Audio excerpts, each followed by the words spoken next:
Nishad telephone ലൈനിലുണ്ട്. Shri M A Nishad, Kalabhavan എന്ന പേര് ചേർക്കുമ്പോൾ തന്നെ ആ കലാകാരന്മാരെല്ലാം അറിയപ്പെടുന്നവരായി മാറാറുണ്ട്. അതിപ്പോൾ ടെലിവിഷൻ ഷോകളിലൂടെയാകാം, സിനിമയിലൂടെയാകാം, സീരിയലിലൂടെയാകാം, സ്റ്റേജ് പ്രോഗ്രാമുകളിലൂടെയൊക്കെ ആകാം.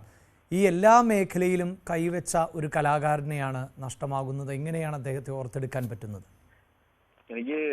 എനിക്ക് പറയാൻ വാക്കില്ല. കാര്യം എൻ്റെ ഏറ്റവും അടുത്തൊരു അനുജനാണ് പോയത്. കാരണം ഞാനുമായിട്ട് അതുപോലത്തെ ആത്മബന്ധമായിരുന്നു. എൻ്റെ കഴിഞ്ഞ ഒരു അന്വേഷണത്തിന്റെ തുടക്കം എന്ന സിനിമയിൽ വളരെ നല്ലൊരു കഥാപാത്രം ചെയ്തിരുന്നു.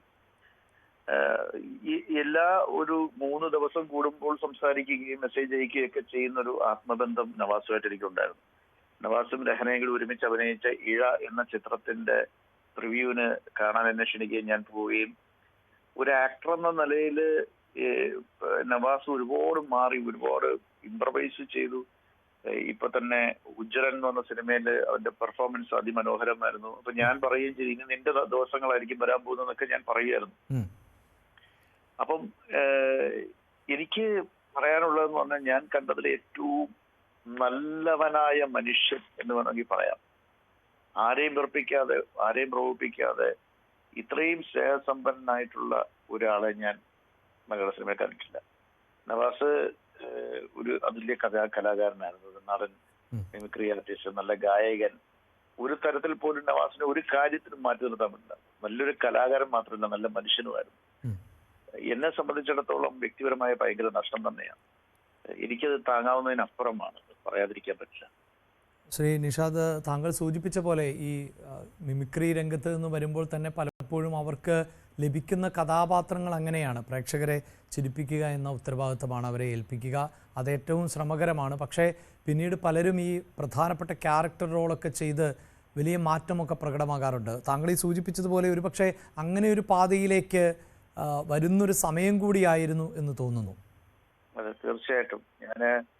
ഇപ്പോ എന്റെ സിനിമയായ ഒരു അന്വേഷണത്തിന്റെ തുടക്കത്തിൽ ബേബി എന്ന് പറഞ്ഞ കഥാപാത്രത്തിൽ ഞാൻ പറഞ്ഞ രാസം തന്നെ ഞാൻ ഒരു പെട്ടെന്ന്, അതായത് ആ ക്യാരക്ടർ ആര് ചെയ്യും എന്ന് ഞാനിങ്ങനെ ആലോചിക്കുമ്പോൾ എന്റെ യൂട്യൂബിൽ മൊബൈലിൽ സർഫ് ചെയ്തുകൊണ്ടിരുന്നപ്പം നവാസിന്റെ ഒരു ഇന്റർവ്യൂ കാണുകയാണ്. അപ്പൊ ഇതിനു മുമ്പ് ഞാൻ പണ്ട് പ്രൊഡ്യൂസ് ചെയ്ത തില്ലാനെ ഒരു നല്ല വേഷം ചെയ്തിട്ടുണ്ട് നവാസ്. ഇടയ്ക്കിടയ്ക്ക് കാണും, വളരെ നല്ല അടുത്ത സുഹൃത്തുക്കളാണ്. പക്ഷെ ഞാൻ ഡയറക്റ്റ് ചെയ്ത പടത്തിൽ അഭിനയിക്കാൻ പറ്റില്ല. പെട്ടെന്ന് ഞാൻ അവനെ വിളിച്ചു. നവാസ്, ഞാൻ നിഷാദാണ്. ഞാൻ പറഞ്ഞ ഇങ്ങനെ ഒരു സിനിമയിൽ പറഞ്ഞു, എനിക്ക് എന്തോ എന്റെ മനസ്സ് പറഞ്ഞ് ഈ വിളി എനിക്ക് വരുമെന്നുള്ളൊരു പ്രതീക്ഷ ഉണ്ടായിരുന്നു. അതുകൊണ്ട് വേറെ ഒന്നുമില്ല, ഞാൻ സന്തോഷത്തോടെ. അപ്പൊ അവൻ്റെ അടുത്ത് ചോദിക്കുന്നുണ്ടായിരുന്നു, ഇത് ഹ്യൂമർ ആയിട്ടുള്ള ഞാൻ പറഞ്ഞ ഹ്യൂമറേ അല്ല, നീ വളരെ സീരിയസ് ആയിട്ടുള്ള കഥാപാത്രം. വളരെ സന്തോഷത്തോടെ വന്ന് ആ കഥാപാത്രത്തിന് വേണ്ടി താടി വെച്ചു.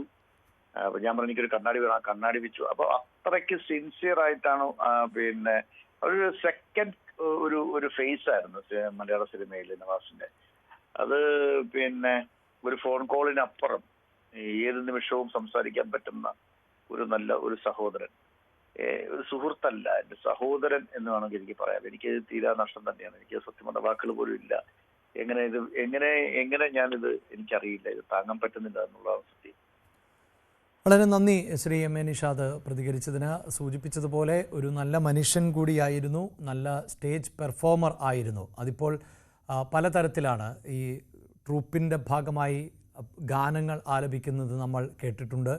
ഒപ്പം മിമിക്രി അനുകരണം നടത്തുന്നത് കേട്ടിട്ടുണ്ട്. അദ്ദേഹത്തിൻ്റെതായ ശൈലിയിലൂടെ ആളുകളെ ചിരിപ്പിക്കുന്നത് നമ്മൾ കേട്ടിട്ടുണ്ട്. അങ്ങനെ മലയാളികളുടെ സ്വീകരണ മുറിക്ക് എപ്പോഴും പരിചിതമായിട്ടുള്ള ശബ്ദവും മുഖവും ആയിരുന്നു നവാസിൻ്റേത് എന്നതാണ് എടുത്തു പറയേണ്ടത്. അത് സിനിമയിലെ കഥാപാത്രങ്ങളിലൂടെ മാത്രമല്ല, സിനിമയെ സംബന്ധിച്ചിടത്തോളം ഹാസ്യരംഗത്ത് നിന്ന് വരുന്ന ഒരാൾ, മിമിക്രി രംഗത്ത് നിന്ന് വരുന്ന ഒരാൾ എന്ന നിലയിൽ ആ നിലയിലുള്ള കഥാപാത്രങ്ങളാണ് പലപ്പോഴും ലഭിച്ചിരുന്നത്. പക്ഷേ അതിൽ നിന്നൊക്കെ മാറ്റമുള്ള കഥാപാത്രങ്ങൾ തേടിയെത്തുന്ന സമയമായിരുന്നു എന്നതും ആണ് ഏറെ ദുഃഖകരം. ഒരു പക്ഷേ ഇതുവരെ ചെയ്ത കഥാപാത്രങ്ങളെക്കാൾ ഇനിയുള്ള കഥാപാത്രങ്ങൾ അതിലും മികവ് പുലർത്തേണ്ടിയിരുന്ന ഒരു സമയത്താണ് നമുക്ക് ഒരു വലിയ കലാകാരനെ നഷ്ടമാകുന്നത് എന്നതുകൂടിയാണ്